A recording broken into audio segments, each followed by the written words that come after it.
오늘은 부활주일입니다. 이 땅의 모든 사람들은 누구나 다 죽음으로 끝이 났습니다. 그러나 예수님은 죽음을 넘어 부활하심으로 모든 사람의 소망이 되어 주셨습니다. 고린도전서 15장 부활장에 보면 20절에 그러나 이제 그리스도께서 죽은 자 가운데서 다시 살아나사 잠자는 자들의 첫 열매가 되셨도다. 주님이 부활의 첫 열매가 되셨다고 말씀하시는데 첫 열매가 맺혀졌다면 그 다음 열매도 맺혀지지 않겠습니까? 오늘 우리에게 소망인 것은 부활의 첫 열매 되신 예수 그리스도이십니다. 나도 다음 열매가 될 수 있다는 소망을 가지고 이 땅을 사는 겁니다. 그래서 부활의 믿음을 가진 사람들은 죽음을 두려워하지 않았습니다. 왜? 죽음이 끝이 아니기 때문입니다. 이 세상의 삶이 사명에 붙들려 얼마나 힘있고 능력있게 살았는지 모릅니다. 오늘 우리에게도 이 부활의 믿음으로 우리에게 주어진 이 땅의 생애를 정말 하나님 주신 온전한 믿음의 말씀으로 승리하시는 우리 모두가 되실 수 있기를 축복합니다. 자, 오늘은 이제 부활절을 맞이하면서 부활의 영광을 처음 목격한 사람들을 좀 살펴보려고 합니다. 예수님의 부활을 처음 만난 사람, 부활하신 예수님을 처음 만나 예배한 사람들이 누구일까? 우리가 생각하기엔 당연히 그런 사람들은 그런 특권은 제자들이 누려야 할 것이라고 생각을 합니다. 제자들 중에서도 예수님이 주로 함께 다니셨던 일에 늘 동행했던 세 명의 제자 베드로, 야고보, 요한이 가장 먼저 예수님의 부활을 목격해야 하고 가장 먼저 예수님을 예배해야 하는, 그리고 예수님을 증거해야 하는 일을 감당해야 할 것 같은데 그렇지 않습니다. 뜻밖의 인물이 예수님의 부활을 처음 목격을 합니다. 그 사람들은 여인들이었고 그 이름은 10절 말씀 실명이 언급되고 있습니다. 10절에 나와 있는 것 같이 여자들은 막달라 마리아와 요한나와 야고보의 모친 마리아와 또 그들과 함께한 다른 여자들도 여러 여인들입니다. 이 다른 복음서에도 보면은 이 여인들의 이 이야기들이 부활 때 있었던 이 이야기들이 다른 성경에 다 함께 기록하고 있는데, 자, 아무리 한 군데만 여기 접어두시고 한 군데만 더 찾아가셔서 보십시다. 마태복음으로 가보면 마태복음 27장 앞으로 올라오셔서 27장 55절 한번 보겠습니다. 27장 55절 56절까지 51쪽 시작. 예수를 섬기며 갈릴리에서부터 따라온 많은 여자가 거기 있어 멀리서 바라보고 있으니 그 중에는 막달라 마리아와 또 야고보와 요셉의 어머니 마리아와 또 세베대 아들들의 어머니도 있더라. 자, 여기 보면 갈릴리에서부터 따라왔다 이런 표현이 있고, 또 이름을 소개하는 데 있어서 가장 먼저 소개하고 있는 여인의 이름이 막달라 마리아입니다. 마가복음에도 있고 물론 요한복음에도 있는데 항상 보면 이 여인들의 이름을 소개할 때 가장 먼저 막달라 마리아가 먼저 나와 있습니다. 아마 이 많은 여인들의 그룹 속에 리더격 되지 않나 싶습니다.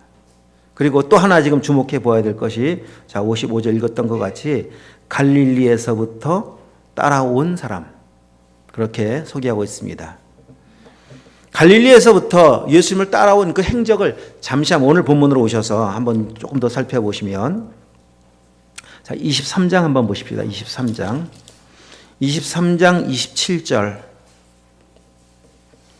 자, 지금 이 내용은 여기는 예수님이 십자가를 지시려고 골고다 언덕을 향해 가는 비아 돌로로사 십자가의 길인데 27절입니다. 시작. 또 백성과 및 그를 위하여 가슴을 치며 슬피 우는 여자의 큰 무리가 따라오는지라. 이 여자의 큰 무리 중에는 막달라 마리아와 함께 있었던 여인들도 당연히 있었지 않겠습니까? 49절입니다. 29장 49절도 있습니다. 예수를 아는 자들과 갈릴리로부터 따라온 여자들도 다 멀리 서서 이 일을 보니라. 이 일이 어떤 일인가 하면 예수님께서 십자가에 운명하시는 일입니다. 그 바로 위에 보면 예수님께서 46절 숨지시니라. 십자가에 달리셔서 숨지시는 그 모습을 이 여인들이 지켜보고 있습니다. 또 보겠습니다. 55절입니다. 27장 55절 시작. 갈릴리에서부터 예수 함께 온 여자들이 뒤를 따라 그 무덤과 그의 시체를 어떻게 두었는지를 보고 56절 돌아가 향품과 향유를 준비하더라. 여기까지. 무덤에 장사 지내는 것까지 또 지켜보고 있습니다. 그리고 무덤을 확인한 뒤에 돌아와서는 향품과 향유를 준비하고 있습니다. 왜? 시신에 발라주기 위해서입니다. 그리고 이제 24장 말씀에 그렇게 안식일이 지나고 금요일 날 돌아가시고 토요일 하루가 안식일이 지나고 나서 주일 새벽, 부활의 새벽 이른 아침에 여자들이 그 준비한 향품을 가지고 무덤에 가게 되어집니다. 자, 여기까지 다시 한번 정리를 해보면은 예수님 돌아가시고 장례를 치릅니다. 그리고 장례를 치르고 나서 이제 무덤에 안장을 합니다. 안장하고 난 뒤에 다시 무덤을 또 찾아간 거예요. 이 일을 누가 해야 할 일입니까? 장례를 다 치르고 그리고 다시 무덤에 가서 확인하는 일을 해야 할 사람이라면 제자들이 아닙니까? 제자들이 해야 할 몫입니다. 그런데 제자들은 그 누구도 보이질 않아요. 한 명도 보이질 않습니다. 처음에 갈릴리에서 예루살렘 올라간다고 할 때는요, 제자들이 앞장서서 달려갔습니다. 오는 길에 막 싸우기도 했습니다. 내가 앞에 가야 된다. 내가 큰 자리 차지해야 된다. 라고 하면서 얼마나 싸우고 그랬었습니까? 그런데 예수님의 십자가의 고난이 시작되자 제자들은 더 이상 보이질 않습니다.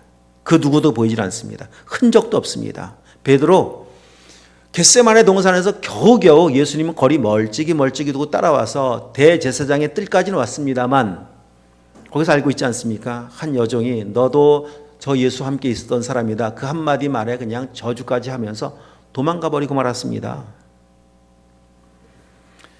그리고 오늘 보면은 장례를 집례하고 또 주관하고 마지막까지 장례를 다 치르는 그 자리에는 제자들 몫이 아니라 여인들이 몫이 돼버리고 만 겁니다. 장례를 치르는 것으로 끝나지 않았습니다. 그리고 다시 또 무덤을 찾아갑니다. 우리가 이 세상 장례를 한번 생각해 본다면은 세상 장례는 뭐 고인과 얼마나 가까웠느냐, 또 뭐 일반적으로 또 고인의 가족들과 연관되어 있기 때문에 조문을 하는 경우들이 뭐 얼마나 많이 있습니까? 근데 대부분 고인과 아무리 친분 관계가 있다 하더라도 그냥 웬만한 관계 아니면 조문 정도 하고 끝납니다. 빈소를 3일 동안 지키는 사람들은 거의 없습니다. 빈소를 3일 동안 지키고 그리고 마지막 무덤까지 가서 모든 장례를 다 마치고 오늘 뭐 우리 전통 장례에 보면은 사무제라고 하는 제사가 있어서 3일 만에 다시 한번 무덤에 또 찾아가지 않습니까? 그 일을 누가 합니까? 가족이 하잖아요. 마지막 장례 일정의 맨 마지막은 남아있는 사람은 가족밖에 없어요. 가족. 생각해 보면 이 여인들은 예수님의 진짜 가족이었다라는 생각이 들지 않나요? 천국 가족, 하늘 가족. 단지 좋은 영향을 받은 스승 정도가 아니라 주님과 그 생명의 은혜를 입은 영적인 가족인 것을 이들의 삶을 통해 보여주는 거예요.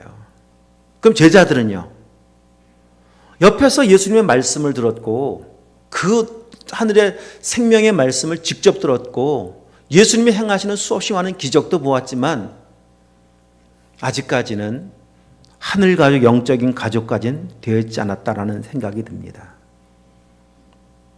잘 나갈 때는 뭐 죽기까지 따라가겠다고 말을 하지만 막상 예수님의 죽음 앞에 서니, 현실 앞에 서니 이 고백은 아무 의미가 없어져 버리고 말았습니다. 그래서 말이 중요한 것이 아니라 어떻게 사는가가 참 중요합니다. 오늘 한번 돌아보십시오. 나의 걸음은 지금 어디를 향하고 있는지, 어디까지 와 있는지 돌아보십시오.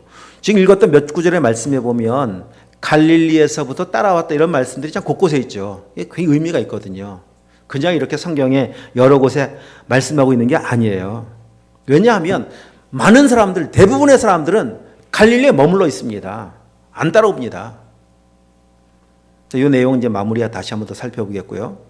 자, 이렇게 이른 아침 무덤을 다시 찾아온 여인들에게 주님은 놀라운 은혜를 베풀어 주시는데, 자, 이 여인들을 통해 이 여인들에게 어떤 은혜가 임하였는가. 자, 오늘 본문 24장에 다시 와서 보시면, 자, 3절에 왔습니다. 3절에 보면 무덤에 와보니 돌문은 굴려져 있고 무덤을 막았던 문은 사라져 버렸고 옮겨져 있고 그 안을 들여다보니까 예수님의 시체가 보이지 않습니다. 4절, 이로 인해서 근심할 때, 당황스럽죠. 정말 어찌된 일인가. 당황하고 있을 때입니다. 당황하고 있을 때 그때 어떤 일이 벌어지는가. 자, 4절부터 6절까지 있는데 우리 다시 한번 읽어보겠습니다. 시작. 이로 인하여 근심할 때 문득 찬란한 옷을 입은 두 사람이 곁에 섰는지라. 여자들이 두려워 얼굴을 땅에 대니 두 사람이 이르되 어찌하여 살아있는 자를 죽은 자 가운데서 찾느냐. 여기 계시지 않고 살아나셨느니라. 갈릴리에 계실 때 너희에게 어떻게 말씀하셨는지를 기억하라. 그 두 사람 천사라고 이야기합니다. 그 천사가 이렇게 말을 해줍니다. 살아나셨느니라. 그분은 말씀대로 살아나셨느니라. 갈릴리에 있을 때 너에게 이미 말씀하지 않았느냐. 그 말씀이 이루어졌다. 살아났다는 소식을 처음 듣는 거예요. 부활의 소식을 처음 듣습니다. 그리고는 생각이 났습니다. 맞아, 그때 말씀하셨었지. 그리고 말씀을 기억했다. 8절 말씀 나와 있지 않나요? 말씀이 기억이 났습니다. 얼마나 감격스러운 소식입니까? 예수님 살아났다라고 하는 소식이. 얼마나 감격스러운 복음입니까? 이 복음의 말씀을 듣고 말씀이 깨달아지고 믿어진 영광을 경험하기 시작한 겁니다. 그리고 여기서 끝나지 않았습니다. 이 부활의 소식을, 부활하셨다는 소식을 들은 것으로 끝난 것이 아니라 여기 사이에 빠져 있는 한 가지는 마태복음에 나와 있는데요. 다시 한번 좀 갔다 오도록 하십시다. 마태복음 28장을 한번 다시 한번 가보십시다. 다시 와야 됩니다. 여기는 28장 7절 한번 보겠습니다. 28장 7절. 자, 살아나셨느니라 라고 말씀하셨고 7절 시작. 또 빨리 가서 그의 제자들에게 이르되 그가 죽은 자 가운데서 살아나셨고 너희보다 먼저 갈릴리로 가시나니 거기에서 너희가 배우리라 하라. 보라, 내가 너희에게 일렀느니라 하거늘. 자, 살아난 이야기를 가서 제자들에게 이르러라, 알려주어라 라고 하는 부활의 증인되는 사명을 이들에게 맡겨주셨는데 그 소식을 듣고 여자들은 8절 말씀 무서움과 큰 기쁨으로 빨리 무덤을 떠나 제자들에게 알리려고 다름질했어요. 그러니까 이 여인들은 그런 여인들입니다. 빨리 가서 제자들에게 알려라 라는 말을 들었어요. 말을 듣고 그리고는 달려가기 시작을 합니다. 주저하지 않습니다. 달려갑니다. 달려가는 길에서 부활하신 예수를 만나는 거예요. 자, 9절입니다. 시작. 예수께서 그들을 만나 이르시되 평안하냐 하시거늘 여자들이 나아가 그 발을 붙잡고 경배하니. 그러니까 어떤 여인에게, 어떤 사람에게 하나님의 영광이 임하는가를 지금 보고 있습니다. 말씀을 들었습니다. 주저하지 않습니다. 아직 이 여인들은 잘 보세요. 부활하신 예수님 못 만났잖아요. 그냥 천사를 들은 거예요. 부활하셨다, 살아나셨느니라. 너 말씀한 거 잊어버렸느냐? 맞아, 말씀하셨었지. 말씀이 생각나고 믿어졌습니다. 그리고 천사를 듣는 거예요. 빨리 가서 제자들에게 알려라. 말씀이 믿어졌기 때문에 달려가는 거예요. 못 봤지만, 아직은 눈으로 보지는 못했지만 말씀하신 대로 빈 무덤만 본 거잖아요. 아, 살아나셨구나. 이건 부활하신 거구나. 그리고 믿고 말씀하신 그 길을 달려가지 않습니까? 얼마나 놀라운 믿음입니까?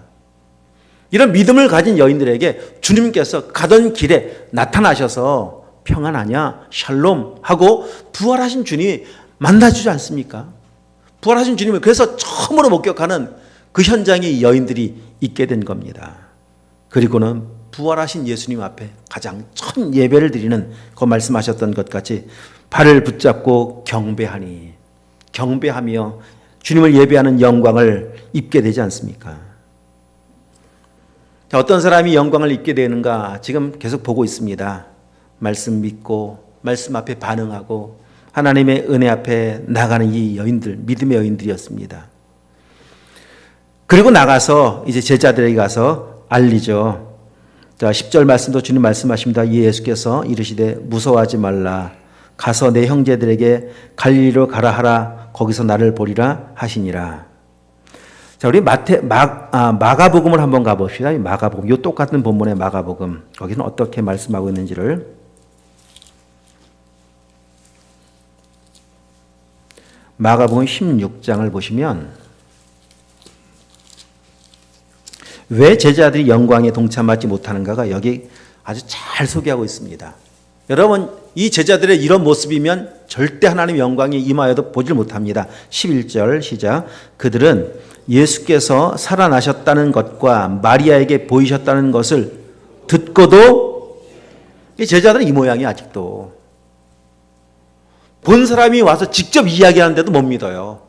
이 여인들은 천사의 한 말이 말씀과 함께 기억이 나면서 믿고 달려가고. 차이가 뭔지 아시나요?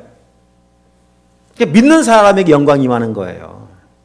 똑같습니다. 오늘도 믿음의 사람은 너희가 믿으면 영광을 보리라 하지 아니하였느냐. 믿으면, 요한복음의 그 마르다에게 믿으면 하나님 영광은 지금도 믿는 자에게 임합니다. 그 믿음은 어떻게 나타나느냐? 순종으로 나타납니다. 말씀하신 그대로 반응하는 것으로 나타납니다. 그 자리입니다. 그 자리. 믿음이 없으니까 제자들은 자신들이 누려야 할 첫 번째 영광을 다 빼앗기고 만 거예요.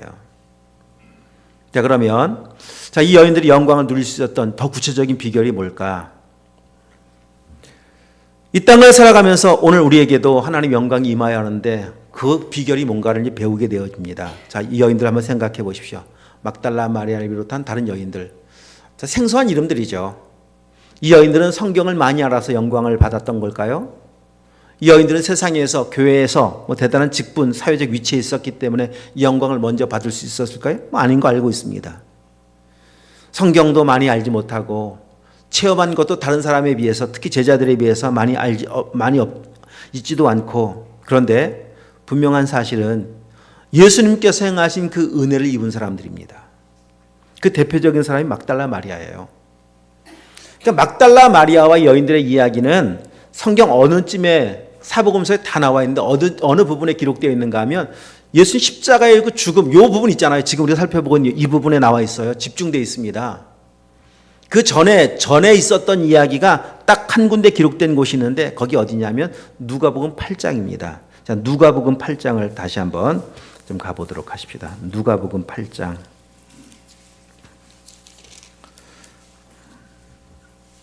자, 1절을 제가 있습니다. 그 후에 예수께서 각 성과 마을에 두루 다니시며 하나님의 나라를 선포하시며 그 복음을 전하실새 12 제자가 함께 있었고, 2절 다 함께 시작. 또한 악귀를 쫓아내심과 병 고침을 받은 어떤 여자들 곧 7 귀신이 나간 자 막달라인이라는 마리아와, 여기까지만 보시면 막달라 마리아와 다른 여인들을 어떻게 소개하고 있느냐.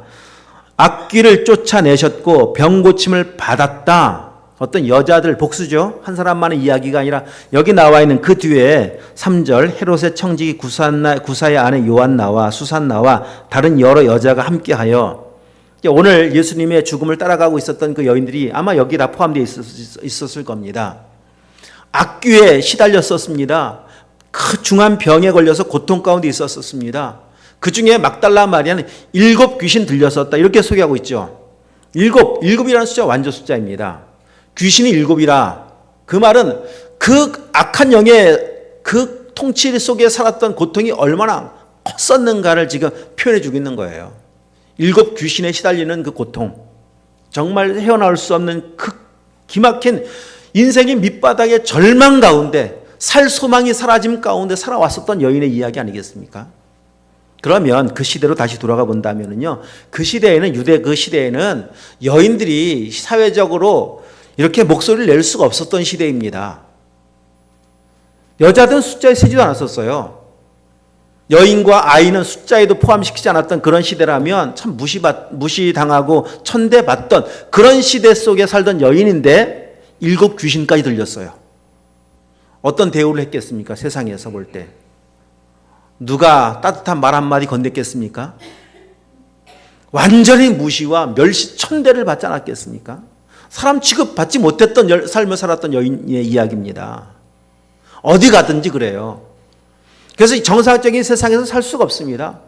숨어야 됐고 피해야 됐고 그런 상황에서 예수를 만난 거예요. 그 은혜를 입은 겁니다.